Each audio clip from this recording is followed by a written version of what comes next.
नमस्ते। आज मैं एक ऐसी रेसिपी लेकर आई हूँ जो कि इस मौसम में आपको ज़रूर से ज़रूर खाना चाहिए, तिल और गुड़ के लड्डू। जब कभी भी तिल, मूंगफली और गुड़ के लड्डू आप ट्राई करोगे ना बनाना, तो कभी-कभी वो हार्ड बन जाते हैं। तो आज की रेसिपी ऐसी है ना जिसमें आपको बहुत मेहनत करनी ही नहीं पड़ेगी और बहुत ईज़िली ये लड्डू तैयार हो जाएंगे और बिल्कुल सॉफ्ट एंड मुलायम। आप बहुत दिन इसे बाद भी खाओगे फिर भी। और इसमें सामग्रियाँ बहुत कम है, तो रेसिपी को शुरू करते हैं। तो सबसे पहला प्रोसेस है ना मूंगफली को भूनना। तो यहाँ पे मैं एक पैन ले रही हूँ और इसे बिल्कुल धीमी आंच पे रखा है मैंने, और यहाँ पे धीमी आंच पे धीरे धीरे मूंगफली को भूनेंगे। आप इसे अगर तेज आंच पे भूनोगे ना तो अंदर से तो ये बिल्कुल कच्ची रह जाएंगी और बाहर से इनके ऊपर बिल्कुल जला जला कलर आ जाएगा। तो ये बहुत ज़रूरी है कि आप इसे धीमी आंच पे भूनो और इसे थोड़ा लगातार चलाते हुए भूनना होता है। थोड़ी ही देर में आप देखोगे ना कि आपकी मूंगफली से चटकने की आवाज़ आ रही है। तो जब ये चटकने की आवाज़ आने लगे तब आप समझ जाओ कि मूंगफली अच्छे से भुन चुकी है। तो हम इसे बाहर निकाल लेंगे और आप इसे थोड़ा सा ठंडा होने देना। अगर आपने इस पे गर्मा गर्म अपना हाथ लगा दिया ना तो आपका हाथ जल जाएगा। तो जब ये थोड़ा ठंडा हो जाए तब हम इस तरीके से ना हथेली से इसे रगड़ेंगे ना तो इसके सारे छिलके निकल जाएंगे। तो यहाँ पे आप चाहो तो किसी कपड़े का भी इस्तेमाल कर सकते हो, उससे भी फटाफट काम हो जाता है। बट यहाँ पे हाथ से ही हो गया था मेरे केस में, तो मैंने कपड़े का इस्तेमाल करा नहीं। फिर एक झाड़ी की सहायता से सारे छिलकों को हम कर लेंगे अलग। अब कुछ जो मूंगफलियां हैं उन पे छिलके लगे हैं, कोई इशू नहीं है, उतना चलता है। तो यहाँ पे अब ना इस मूंगफली का बनाना है हमें पाउडर। तो मैं यहाँ पे इसे मिक्सर जार में डाल रही हूँ और फिर बस आप इसे पल्स मोड पे चलाओगे, मतलब 1 से 2 बार आप घुमाओगे तो आप देखोगे कुछ इस तरीके का दरदरा पाउडर बन जाएगा। बस आपको एक चीज़ का ध्यान रखना है कि बहुत ज़्यादा बड़े बड़े मूंगफली के पीसेज ना आए बस। बाकी बिल्कुल परफेक्ट टेक्सचर है ये। तो इसी तरीके से आप भी रेडी कर लोगे। मैंने इसे एक बोल में डाल लिया है और अब चलते हैं उसी पैन का इस्तेमाल करके तिल को भूनने की ओर। तो यहाँ पे आंच अभी भी धीमी है, बिल्कुल धीमी आंच पे ही हम तिल को भी भूनेंगे। तो ये मैंने नॉर्मल तिल लिया है जो मार्केट में बहुत आसानी से मिल जाता है। तो इस तिल को आप लेकर अच्छे से भूनना शुरू करोगे। तिल को भी हमें बिल्कुल धीमी आंच पे पूरे टाइम भूनना है और लगातार चलाते हुए भूनना है, ये भी बहुत ज़रूरी है। और इस पर कोई कलर वगैरह नहीं आना चाहिए, ये ज़रूरी है। तो यहाँ पे लगातार चलाते हुए जब आप इसे भूनते जाओगे तो ये चटकने लगेगा, तब आप समझ जाओ कि तिल भी अच्छे से भुन चुका है। तो यहाँ पे मैं इसे एक फैले हुए प्लेट में निकाल रही हूँ, क्योंकि अगर आप इसे ना किसी छोटी प्लेट में निकालोगे, चाहे वो मूंगफली हो या फिर तिल, वो नीचे से स्टीम छोड़ देती है। तो ये जो भूनने का प्रोसेस है ना, ये पूरा बर्बाद हो जाता है, क्योंकि नीचे पानी जमा होना शुरू हो जाता है, बहुत कम मात्रा में बट फिर भी थोड़ा बहुत।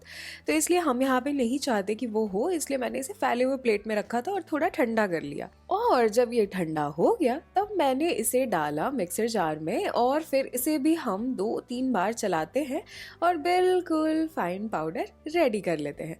तो यहाँ पे आप देख सकते हो कि किस तरीके का पाउडर है। वैसे फाइन नहीं है, ये थोड़ा सा दरदरा होगा और इसी तरीके का हमें चाहिए भी, तभी आपके लड्डू बहुत अच्छे और दानेदार सा टेक्सचर लेकर आ पाएंगे।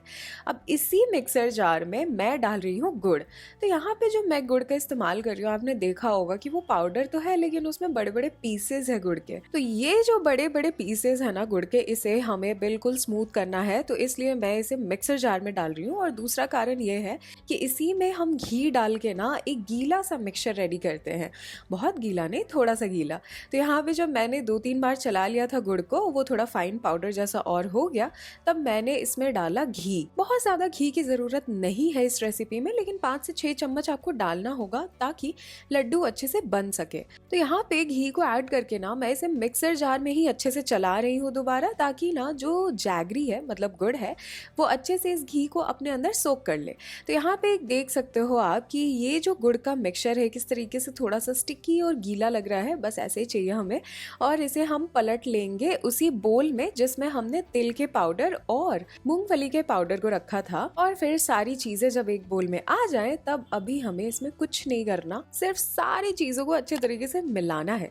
तो अपने हाथों का इस्तेमाल करके आप सारी चीजों को अच्छे से दबा दबा कर मिलाते जाओगे। इससे होता ये है ना कि इनमें जो खुद भी ऑयल है वो थोड़ा रिलीज़ होता है, पहले भी हो चुका है इसे मिक्सर में चलाने की वजह से। तो ये सारी चीज़ें घी के साथ अच्छे से और जैगरी के साथ अच्छे से मिक्स हो जाएंगी। अब यहाँ पे आप देख सकते हो कि मैंने एक प्लेट में ना रख लिया था थोड़ा सा तिल, और यहाँ पे मैं लड्डू को बांध रही हूँ। तो लड्डू को आराम से आप इसी तरीके से इस एक्शन से शुरू में बांध लो, आराम से वो चिपकना शुरू हो जाता है सारा मिक्सचर एक साथ। और फिर मैं इसे लास्ट में 2 उंगलियों की सहायता से दूसरे हाथ से मतलब अच्छे से शेप कर लेती हूँ, मतलब परफेक्टली राउंड कर लेती हूँ। और फिर मैं इसे तिल से करूँगी कोट।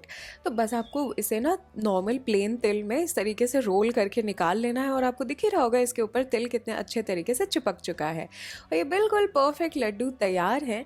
ये लड्डू बहुत ही अच्छे बनते हैं, बहुत टेस्टी बनते हैं। आप बस मात्राओं का ध्यान रखना, जितना मैंने बताया है उस हिसाब से सारी चीज़ें आप ऐड करोगे तो आपके लड्डू बिल्कुल परफेक्टली रेडी बन के निकलेंगे, जैसे मैंने यहाँ पे बनाए हैं। तो इसी तरीके से आप सारे लड्डुओं को बांध लो और तिल में रोल करते चले जाना, और फिर आपके पास भी इसी तरीके से सारे लड्डू रेडी हो जाएंगे। वैसे ना ये रेसिपी बिल्कुल खत्म हो चुकी है, तो जाओ बनाओ और मुझे बताओ कि रेसिपी आपको कैसी लगी।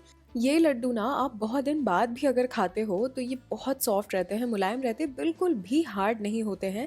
इनकी सबसे अच्छी बात यही है। एक बार इस रेसिपी से इन लड्डुओं को बनाकर जरूर आप ट्राई करना, और मुझे बताना भूलना मत कि आपको पसंद आई या नहीं। मकर संक्रांति की आप सभी को ढेरों शुभकामनाएं। बहुत बहुत धन्यवाद इस वीडियो को देखने के लिए, इस रेसिपी को देखने के लिए। आई होप ये आपको पसंद आई हो। अगर आई हो तो लाइक का बटन जरूर दबा देना, और ऐसी वीडियोस ऐसी रेसिपीज के साथ मुझे हर हफ्ते आना ही है, तो मेरे चैनल को भी सब्सक्राइब कर लेना। तब तक के लिए बाय बाय।